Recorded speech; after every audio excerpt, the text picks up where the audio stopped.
Olá, meu nome é Marcos Diniz, com Z no final. Muito obrigado por vocês estão vendo esse vídeo aqui. Já curtam, se inscrevam, deixam o like aqui no vídeo ao som de um freio de carro pra gente poder continuar aqui esse vídeo. E como vocês viram aqui no vídeo, né, no título dele, essa aqui é a segunda parte daquele vídeo que saiu lá atrás, na semana retrasada, sobre Memórias de uma Geisha. E aqui é onde eu vou falar da polêmica, mas eu não vou falar só da polêmica, porque coincidentemente a gente tem um filme que foi lançado agora não, né? No início de 2025, ele perdurou quase até o início desse ano. Ele estreou agora só em março, né, aqui no Brasil, por exemplo. E ele tava também concorrendo ao Oscar na categoria de melhor maquiagem e cabelo, né? Que é o filme Kokuro, que é um filme japonês que se trata também de uma cultura ali muito antiga japonesa, que é o teatro kabuki específico ali, focado nos onagatas, né? Que são os homens ou mulheres hoje em dia, né, que interpretam especificamente personagens femininas dentro do teatro kabuki. Esse filme é um filme japonês, então eu vou tentar trazer assim um comparativo de como é possível você contar uma história mesmo não sendo tão, né, você adaptar uma história, você conseguir contar ela da sua forma meio que original, meio que respeitando, eu não diria nem culturalmente no sentido de maquiagem, cabelo, figurino, sabe? Ou às vezes até ambiente, mas você consegue fazer isso hoje em dia. Óbvio, os dois filmes estão separados por 25 anos ali. 25 anos, não, 20 anos. Mas você não consegue diminuir qualidade no sentido, né? Até porque eu não acredito que o Japão conseguiria fazer em 2005 o filme que ele fez, né, em 2025 com o Kokuro, né? Mas, assim, os Estados Unidos, que fez o Memória de uma Geisha, teria a capacidade de fazer Kokuro do jeito que Kokuro foi feito hoje, em 2005, né? Primeiro, eu acredito, não tem como falar, né? A gente tem os maiores pontos, né? Como eu falei lá, né? No vídeo sobre Memória de uma Geisha. O filme, assim como ele foi muito respeitado, muito elogiado dentro dos Estados Unidos, ele, para com que ele conseguisse, não, acredito que não para que ele conseguisse chegar nesse ponto, ele precisou fazer todas as alterações que ele fez. O filme ele é muito bonito, mas se ele não alterasse todas as coisas que ele precisou alterar, acredito que ele teria tido também o mesmo êxito. O negócio é que quando a gente começa a adaptar algumas coisas muito lá embaixo para justificar alguns caminhos que o roteiro toma, né, as modificações que a gente precisa fazer para que esses caminhos consigam ser tomados, eu acredito que fazem com que a obra fique até um pouco aquém, exatamente porque o próprio roteiro, o próprio livro se contradiz nesse quesito.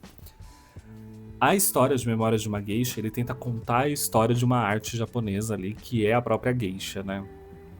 E aí, quando ele tenta contar essa história, ele não consegue... Por exemplo, a gente tem o escritor, o Arthur Golden, quando ele escreve o livro, que inclusive é muito bom, o filme eu acho muito bom, o livro eu acho muito bom, isso aí não descarta pra mim a qualidade de nenhum dos dois, mas eu entendo, tipo, o repúdio da origem dessas culturas, né, em relação a essas duas obras.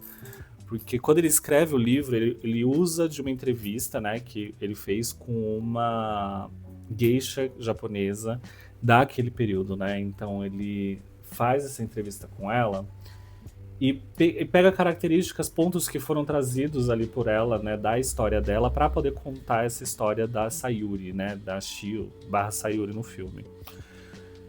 Só que ele quer colocar como ponto principal dele ali um romance, e eu não sei se esse romance acontece na vida real. Eu nunca pesquisei nada sobre a vida da geisha. Ela tem um livro que ela escreveu algum tempo depois, contando a versão dela da história, porque ela ficou muito brava com o Arthur Golden quando ele lançou o livro e ela viu tudo que ele modificou ali, não só no sentido de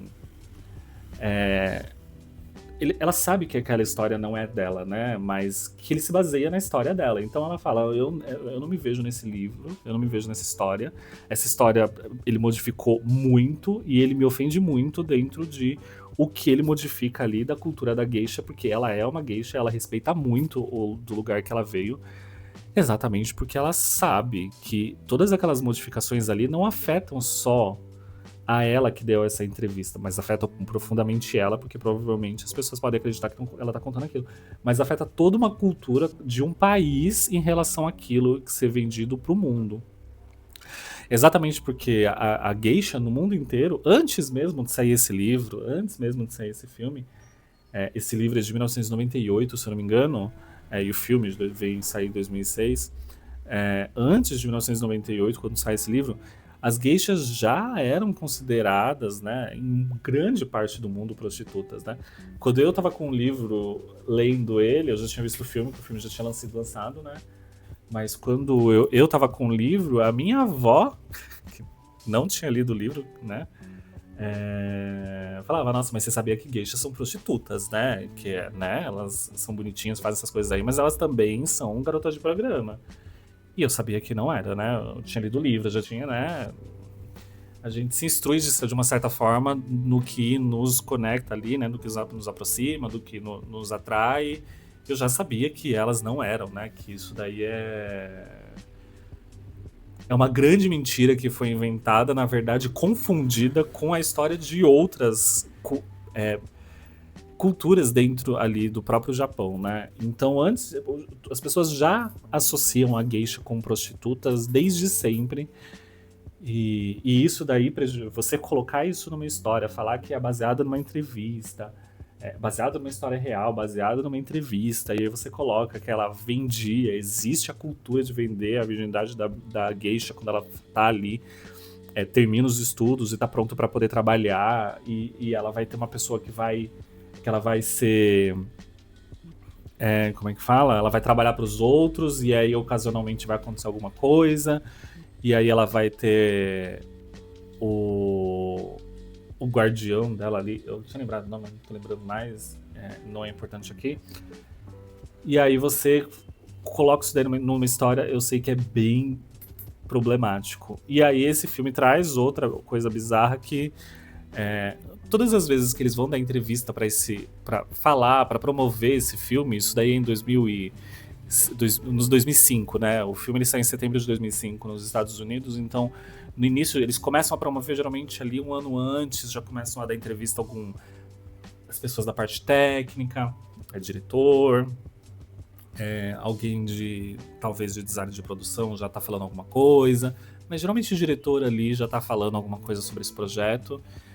E aí, quando eles escalam ali as atrizes, eles já falam algumas coisas e tudo mais, e os problemas deles, cada vez que eles abrem a boca para falar alguma coisa sobre essa produção, as ideias deles, vai soando cada vez principalmente mais xenófobo, né? Tipo, mais xenofóbico em relação ao Japão e à cultura e o que eles acreditam, e que eles se sentem ali, nossa, a gente tá sendo muito bonzinho e, assim, somos pessoas muito boas em adaptar essas histórias e melhorar a cultura deles, porque a cultura deles não é tão boa quanto a gente queria que fosse, né?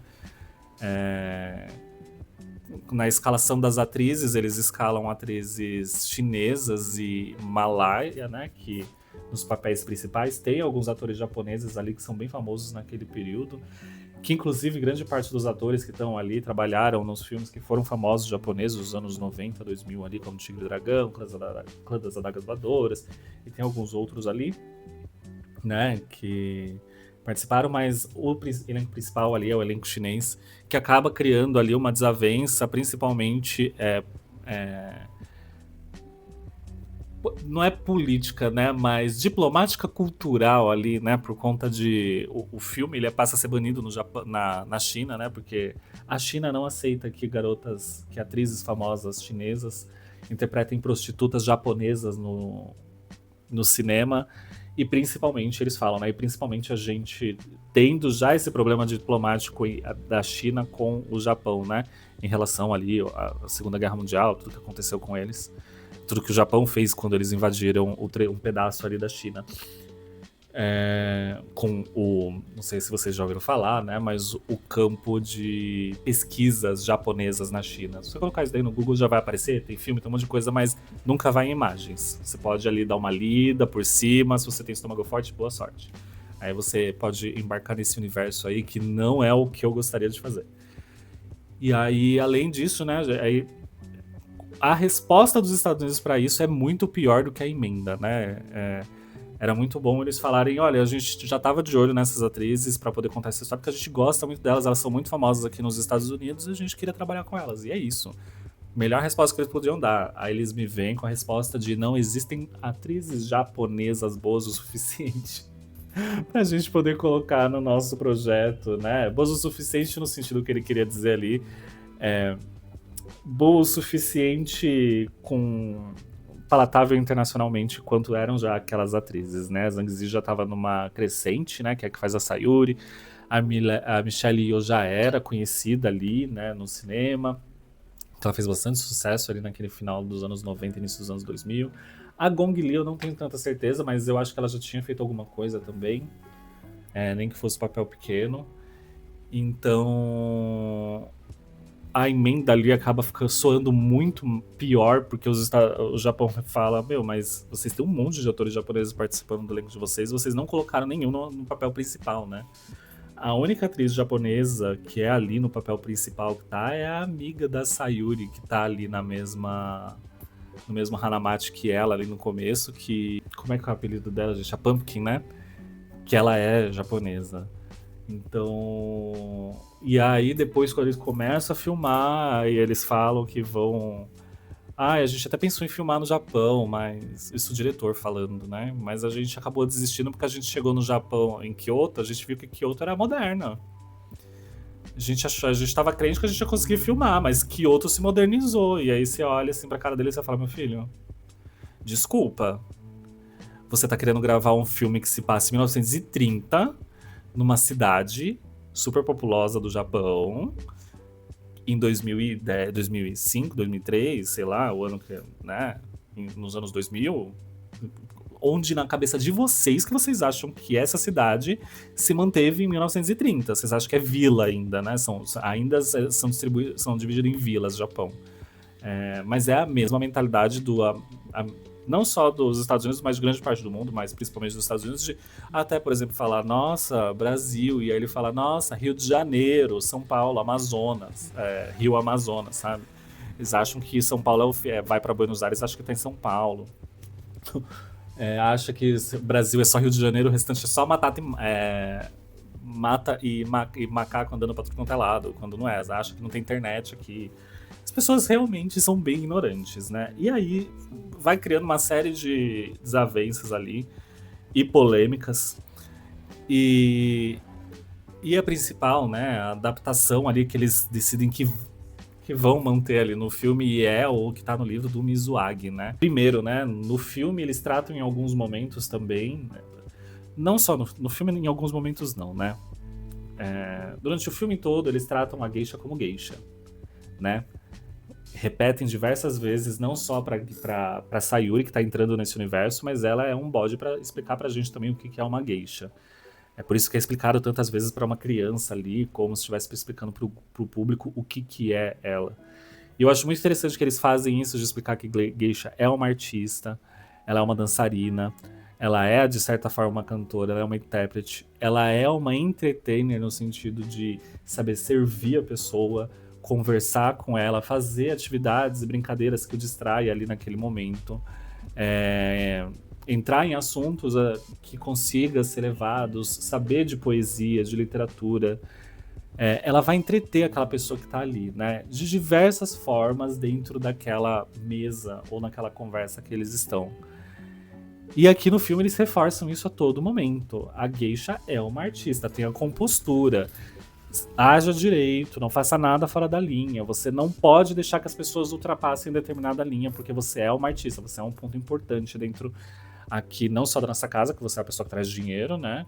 Porque é ela que é contratada para entreter, servir, né? É o ponto bonito do ambiente ali, né? Onde estão todos aqueles homens negociando. Então ela é um ponto muito importante para negociações que acontecem, que são elas que vão estar ali e tudo mais. E aí em determinado momento é até falado pra Gong Li, né, pra personagem da Gong Li, que é a Hatsumomo, de ela nem é uma geisha, ela não é tão boa assim, ela meio que se vendeu, né, ela deixa as pessoas usarem o corpo dela, não é nem uma geisha de verdade. E aí lá na frente corta pro a geisha, vende o Mizuagi dela, né, que, né, a gente já vai conversar sobre isso, que é a virgindade dela pra uma pessoa nessa passada de Michael, que é geisha estudante, pra geisha mesmo. E isso aí é o que eles constroem tudo que é a geisha e eles desconstroem aqui pra poder andar a história do romance que eles querem colar dentro dessa história. E aí, isso daí é uma forma de você adaptar a história pra realmente contar pra um determinado público de ai, nossa, vai vender virgindade. E aí quem que vai comprar? E aí todo mundo fica torcendo lá pro presidente, que é por quem era apaixonada pra comprar. E esperando aquele romance acontecer e tudo mais. E assim, dentro da cultura japonesa, primeiro que a geisha ela não poderia se apaixonar, ter uma vida, né? Diferente, por exemplo, do filme que a gente vai falar, que é o Kokuro, que é, né, dentro do kabuki ali, a geisha ela vai viver a vida para aquilo desde a infância até a idade adulta. No kabuki, quem, né, faz parte do teatro kabuki, existem diversos teatros no Japão, mas o kabuki é um deles, bem tradicional. E aí, no kabuki também a pessoa que se cresce dentro do kabuki, só que o kabuki o- as geishas elas vão para um lugar para poder estudar e se tornam geishas, né? O kabuki a pessoa ela tá dentro da própria família, tudo mais. Ou você é ator do teatro kabuki. Só que no caso você cresce a sua vida inteira e você pode ter uma vida fora do teatro kabuki. Você pode ter uma família, você pode ter herdeiros. As geishas têm que. E no teatro kabuki aqui, né? Pelo menos no Kokuro, a gente tá contando a história da Onagata, da o Nagata, né? Que são os homens ali interpretando personagens femininos, que também é um personagem bem específico, que é só aquela pessoa que faz aquele tipo de personagem, né? Ela pode até fazer outros personagens, mas normalmente eles são especializados em fazer só personagens de Onagatas. Só de mulheres. Só personagens de Onagata, só mulheres. E então a geisha ela é criada para ser uma artista desde criança. E depois da passagem adulta, o Mizuagi, na verdade, é só um ritual realmente de passagem, é uma apresentação, tudo mais. Tipo, sei lá, karatê, quando você faz uma apresentação, pega uma faixa nova. Só que no caso da geisha, ela tá pegando a faixa preta. E a gente tem aqui esse Mizuagi que não existe, é só uma cerimônia de passagem dela. E realmente existe o Mizuagi onde é vendido ali, ela pode ter pessoas que vão patrocinar ela de certa forma, só que essas pessoas elas vão só patrocinar. Você está patrocinando uma artista para que ela siga sendo uma artista. E isso daí existe no mundo inteiro, sempre existiu em todas as culturas possíveis, mas em uma cultura específica onde a artista é uma mulher, aí todo mundo acha que ela tá se prostituindo para esse cara que tá patrocinando ela. Por que será, né? Eu vou deixar um ponto de interrogação bem grande, que na verdade é quase uma exclamação, de por que será, né? Sendo que desde a Idade Média, quando a gente tem artistas ali que começam a surgir, todos eles têm patrocinadores. Aí a gente chama eles de mecenas, imperadores, né? São os mecenas dos artistas, né? Que patrocinam eles.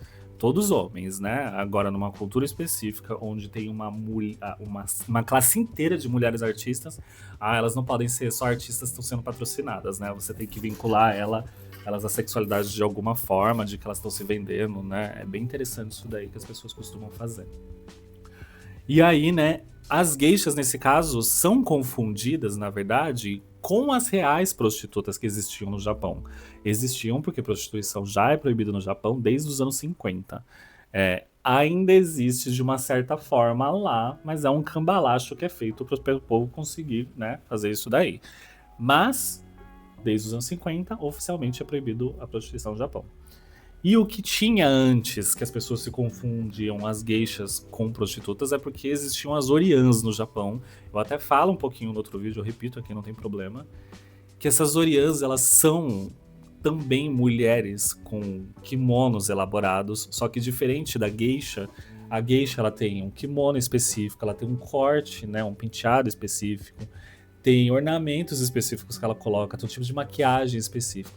A maquiagem da Orion é diferente, ela é um pouco mais exagerada. A roupa da Orian é muito maior. Ela é uma roupa para ser bem espalhafatosa. O cabelo dela é bem maior. É com muitos ornamentos. E porque ela é exatamente isso. Ela é uma cortesã de luxo. Ela não é uma prostituta da esquina. Ela é uma cortesã de luxo. E aí as pessoas veem qualquer uma das duas e falam, é uma geisha. Pra gente que é de fora, a gente não conhece realmente. E a gente pode confundir. A gente só fala, nossa, por que essa aqui tá desse jeito e essa aqui tá assim? Essa aqui é aprendiz dessa daqui, né? Não tem nada a ver uma coisa com a outra. E a Orian também tem ali o seu conhecimento, ela também é treinada desde sempre, ela também tem partes dos aprendizados que estão ali vinculados às geishas, porque elas são desde pequenas, né, treinadas para acompanhar os homens no sentido bem claro da palavra. Elas vão acompanhar ele como se fossem companheiras, né? Igual você não tem aí o povo não contrata acompanhante de luxo, ela é uma acompanhante de luxo. E as acompanhantes de luxo hoje, com certeza se você contratar, vai ter as que falam de literatura, as que falam de cinema, as que falam de diversas coisas bem profundas, que sei lá, uma prostituta comum pode ser que fale, pode ser que não fale, pode ser que ela olhe pra tua cara e fala só, você vai comer ou você não vai embora, né? A cortesa de luxo, ela pode, né, fazer um negócio muito mais elaborado pra você. Porque são valores diferentes, são culturas e lugares diferentes onde elas estão. E aí a geisha aqui, o que o Arthur Golden faz e o Bob Marshall fazem é decidir manter, né? Um coloca no livro e o outro tenta manter isso daí no filme. E isso daí no Japão, né? Obviamente que vira um puta de um escândalo e faz realmente se abalarem ali a diplomacia cultural entre os dois países. E isso aqui eu acho que a gente não nem discute, né? Tipo, e adaptar pra poder deixar palatável. Foda-se o americano que não consegue engolir um negócio, assim, um condimento bizarro que ele quer colocar em cima dos outros, das outras coisas e tudo mais. Mas as outras coisas, a gente entende dentro do cinema que precisa ser alterado, né? Tipo, precisa não, né? Que faz sentido você até alterar para você tentar criar uma fábula, você tentar exacerbar alguma outra coisa. Isso dentro da direção do vídeo de direção de arte lá eu converso bastante, então vejam lá. Mas a gente vendo tudo aquilo que é alterado para poder contar uma história, e a gente vê dentro do Kokuro que tem uma direção de fotografia fantástica e em muitas cenas. A diferença é que o Kokuro, ele não tenta criar esse ambiente de fábula, né? Ele tá dentro de um teatro mesmo e ele mostra que ele tá dentro de um teatro. Ele não fica tentando criar que ele tá em um outro lugar para poder contar essa história. Mas ele não deixa de usar métodos de fotografia ali que são usados, por exemplo, em 2005 para contar a história do Memórias de uma Geisha, para poder contar a história dele. Então a gente tem cenas que a gente colocando lado a lado poderiam ser muito bem, sabe, interpretadas da mesma forma. Não com o mesmo impacto, porque aqui em Memórias de uma Geisha eles adaptam diversas coisas para conseguir fazer aquilo, né? Porque aquilo dali não é uma dança da geisha, né? É uma dança moderna, contemporânea japonesa, não tem nada a ver com a dança da geisha, mas aqui eles conseguem fazer algo meio que paralelo a isso, e ainda assim com um impacto muito grande. Não só isso, mas como em diversos outros momentos. Eles conseguem trazer atenção, conseguem trazer. Eu não diria mostrar o que é a cultura ali, mas a importância, sem ficar falando. Se bem que eles falam bastante no filme, e o filme ele tem uma duração bem longa, quase 3 horas, mas você não sente de uma forma como se eles estivessem, durante o filme inteiro, tentando mostrar pra você, né? Ali, no filme, ali, dá a impressão muito mais que tipo, eles estão vivendo realmente aquilo. Então, aqui a gente tem 2 histórias diferentes sobre culturas de um mesmo lugar, e os dois conseguem mostrar de uma forma muito boas, mas de forma onde ele não precisa alterar e não precisa modificar a sua história, não precisa modificar nada para mostrar como aquilo funciona e como aquilo é bonito e como aquilo é importante. E tem todo ainda o rebuliço de toda a história do Kokuro ser filho da Yakuza, e ali depois acontece um acidente, ele sai adotado por um dono de um teatro kabuki, que ele é um Onagata, o filho dele vai ser o herdeiro, os dois são criados juntos ali até a idade adulta, para serem onagatas, né, uma dupla de onagatas que vão trabalhar junto ali no teatro kabuki. E todo o que acontece ali no meio, né, que eu não vou dar spoiler, porque esse meio aí que acontece entre os dois eu acho maravilhoso, até ele vir a se tornar o Kokuro, né, que é o Tesouro Nacional Vivo japonês, que o filme ele se passa durante um período muito longo de anos, né, ele começa ali nos anos, finalzinho dos anos 60 e vai até 2014. E a história não se modifica em nada, ele não precisa alterar da sua própria história e nem florear da sua própria cultura para conseguir trazer tipo todo aquele visual maravilhoso que aquele filme tem. Ainda assim que eu acredito que o teatro japonês ele é um pouquinho deficiente em algumas coisas, mas isso pra gente que tá vendo de fora, né, de que não é japonês, porque esse filme não é feito pra mim, não é feito pra quem tá nos Estados Unidos, ele é feito pra japonês, pra quem mora no Japão, pra eles faz sentido, pra eles tá dentro da cultura deles, pra eles tudo que tá ali faz parte da cultura deles. Pra gente ainda tem muita coisa que acontece, a gente fala, nossa, isso aqui não precisava estar aqui, isso aqui podia esconder. Coisas visuais que às vezes a gente acha que, tipo, nossa, isso aqui não tá muito bonito, mas que pra eles, por que esconder isso aqui? Não faz sentido, faz parte daqui, né? E pra gente, a gente acharia que não. Os americanos iriam criar puta de uma cenografia na frente com a escolha da paleta de cores da prateleira que tava sendo usada ali e falar, nossa, só essa prateleira faz sentido pra estar do lado de uma geisha, sabe?